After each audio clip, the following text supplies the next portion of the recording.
sini Bu absen terlebih dulu ya. Ya. Mulia Pratiwi, Hadirah. Leza Fadila, Hadirah Bu. Nadia Intan Salsabila, Hadirah Bu. Jamila, Hadirah Bu. Nuria Julia. Hadirah. Baik, pagi ini kita akan belajar mata pelajaran Al-Quran Hadis. Di sini kita akan belajar mengenai Al-Quran. Ada yang tahu apa itu Al-Quran? Kitab suci umat Islam. Ya. Bisa kita bersama dengan Yang lain? Baik, di sini ibu jelaskan. Al-Quran menurut bahasa artinya bacaan atau yang dibaca. Sedangkan menurut istilah, Al-Quran itu adalah wahyu Allah yang diturunkan kepada Nabi Muhammad SAW melalui perantara malaikat Jibril dan disampaikan kepada umat manusia untuk dijadikan pedoman atau petunjuk bagi umat manusia. Al-Quran itu terdiri dari 6.666 ayat, 114 surah, dan 30 juz. Al-Quran itu adalah kitab yang nyata atas kebenarannya, seperti firman Allah dalam Quran Surah Al-Hajj ayat 16 yang berbunyi, Bismillahirrahmanirrahim, wa kadzalika anzalnahu ayat bayyinatin wa annallaha yahdi man yurid. Yang artinya, demikianlah kami telah menurunkannya Al-Quran sebagai ayat-ayat yang jelas dan sesungguhnya Allah memberikan petunjuk kepada siapa yang Dia kehendaki. Quran Surah Al-Hajj ayat 16. Pengertian Al-Quran yang lainnya menurut para ulama, salah satunya yaitu menurut menurut Syekh Muhammad Hudalibek, yang mana Al-Quran itu adalah firman Allah yang diturunkan kepada malaikat Jibril. Firman Allah yang diturunkan kepada Nabi Muhammad melalui malaikat Jibril yang berbentuk bahasa Arab dan disampaikan secara mutawatir dan ditulis dalam bentuk mushaf mulai dari Quran Surah Al-Fatihah sampai Surah An-Nas. Adapun kedudukan dan fungsi Al-Quran itu, yang pertama, Al-Quran sebagai sumber berbagai disiplin ilmu keislaman. Maksudnya Al-Quran itu adalah bersumber dari ilmu pendidikan Islam, ilmu filsafat Islam, ilmu sejarah Islam, dan ilmu tauhid. Al-Quran itu dinukilkan secara mutawatir atau disampaikan lain secara terus-menerus, secara bertahap-tahap, tidak secara langsung. Al-Quran itu adalah sebagai sumber hukum. Seluruh mazhab sepakat Al-Quran sebagai sumber utama dalam menetapkan hukum. Al-Quran menempati posisi awal dari tertib sumber hukum dalam berhujjah atau berdalil. Adapun fungsi-fungsi Al-Quran itu diantaranya Al-Quran itu sebagai petunjuk bagi kehidupan manusia agar manusia tidak tersesat di jalannya Allah. Al-Quran itu sebagai pedoman bagi manusia. Al-Quran itu sebagai konspirasi atau informasi terhadap hal-hal yang tidak dapat dijangkau oleh akal, misalnya tentang hari kiamat, alam barzah, alam akhirat, hingga alam kubur. Adapun materi yang ketiga yaitu sejarah turunnya Al-Quran. Dalam kitab Sahih Bukhari dijelaskan bahwa Aisyah atau Ummul Mukminin berkata, permulaan wahyu yang turun kepada Rasulullah berawal dari mimpi yang baik menjelang waktu pagi, di mana Rasulullah setelah dari mimpi itu tertarik untuk mengasingkan dirinya di Gua Hira dan membawa perbekalan. Setelah bekalnya habis, istri Rasulullah ke rumah istrinya yaitu Siti Khadijah untuk mengambil bekal dan lanjut ke Gua Hira tersebut. Di sana ada malaikat Jibril datang ke Gua Hira. Malaikat Jibril berkata dan datang kepada Nabi Muhammad, bacalah. Lalu Nabi Muhammad menjawab, aku tidak dapat membaca. Beliau ditarik dan dipeluk oleh malaikat Jibril, kemudian beliau dilepas dan dia berkata,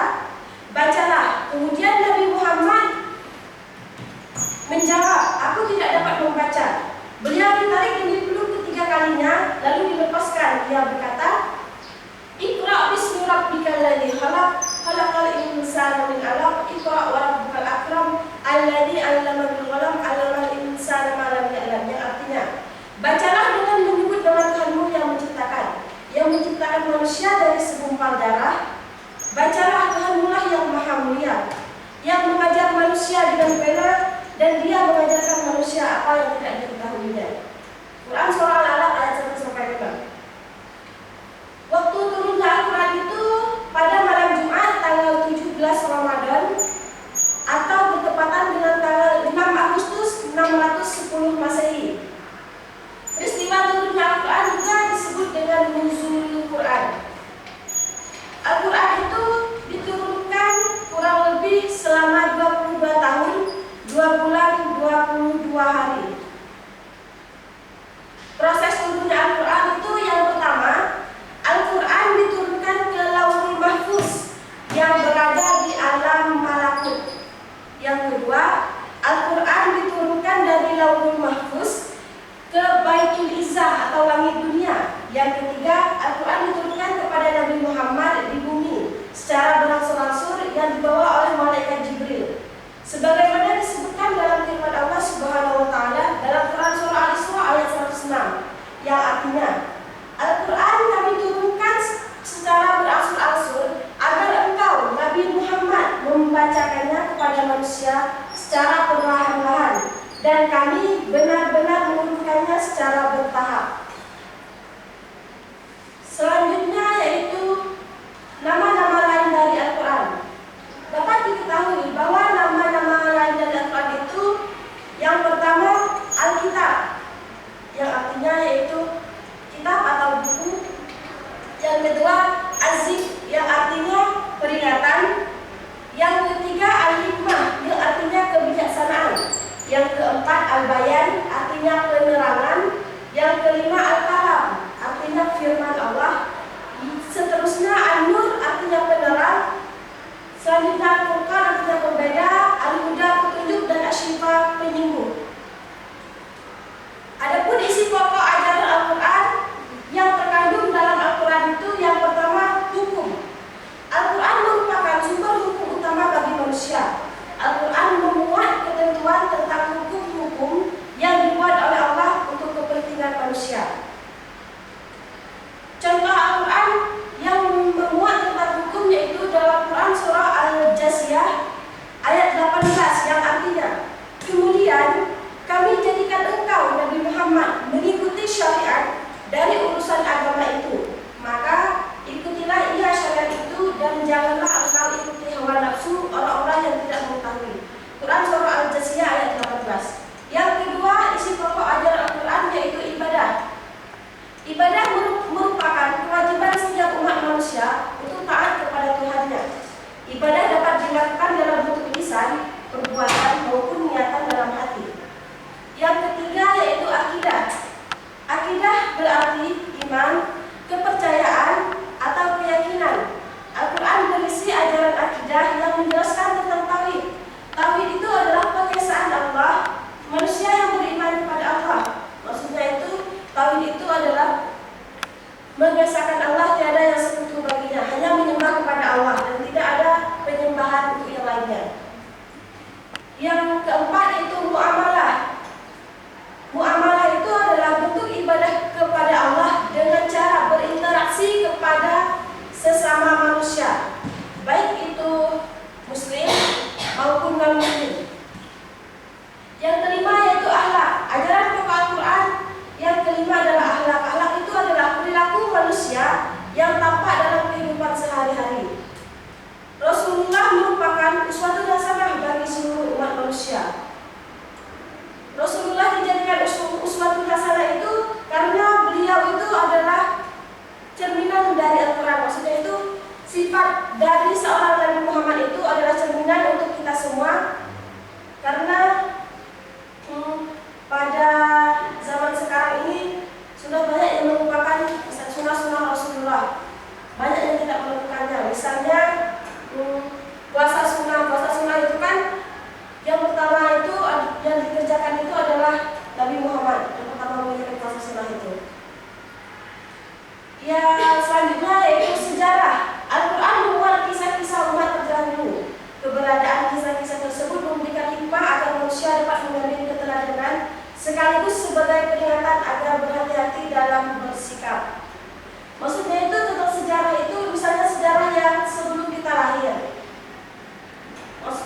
sejarah, misalnya mengapa Nabi Ibrahim mukjizatnya itu dibakar secara hidup-hidup. Adapun mengapa sebelum Islam itu manusia yang di Arab atau orang yang di Arab itu menyembah jahiliyah, maksudnya menyembah berhala sebelum datangnya Islam. Yang terakhir yaitu ilmu pengetahuan.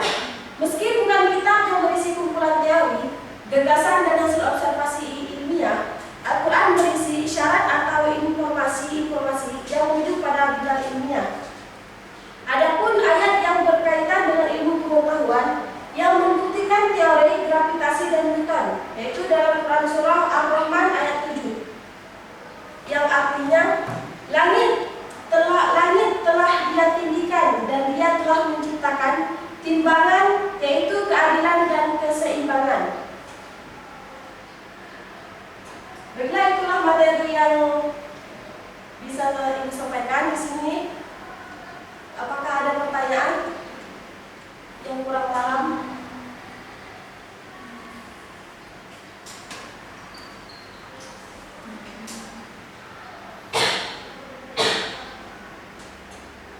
Apakah ada pertanyaan?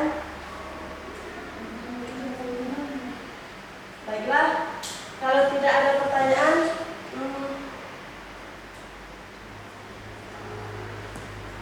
Ibu akan melakukan SBK.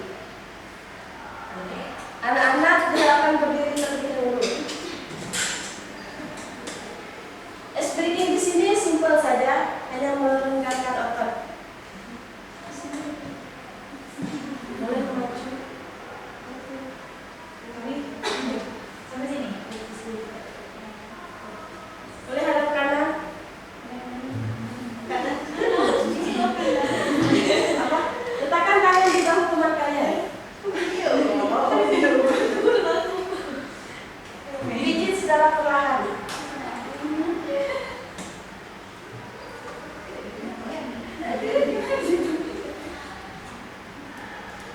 Kalau udah selesai, hadap balik badan dan pijit bahu teman kalian yang satunya.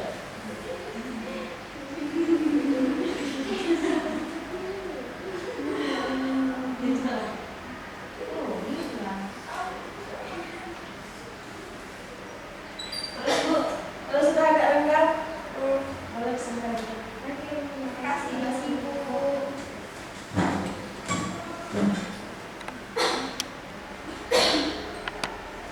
Baiklah, sebelum mengakhiri mata pelajaran kita pada pagi hari ini, Ibu akan membacakan kesimpulan mengenai materi yang telah Ibu sampaikan tadi. Al-Quran itu adalah firman Allah yang diwahyukan kepada Nabi Muhammad melalui perantara malaikat Jibril yang diturunkan secara berangsur-angsur selama 22 tahun, 2 bulan dan 22 hari, yang terdiri dari 114 surah, 6.666 ayat, dan 30 juz. Al-Quran itu sebagai pedoman petunjuk bagi manusia, karena jika kita tidak tahu Al-Quran, maka kita akan tersesat. Al-Quran itu adalah sebagai pembeda bagi manusia antara hak dan yang batil, antara yang salah dan yang benar. Al-Quran itu dijadikan sebagai sumber hukum yang pertama, di mana sumber hukum yang kedua yaitu hadis. Sumber hukum yang pertama itu Al-Quran, karena Al-Quran itu adalah firman Allah, kalam Allah yang diturunkan kepada Nabi Muhammad.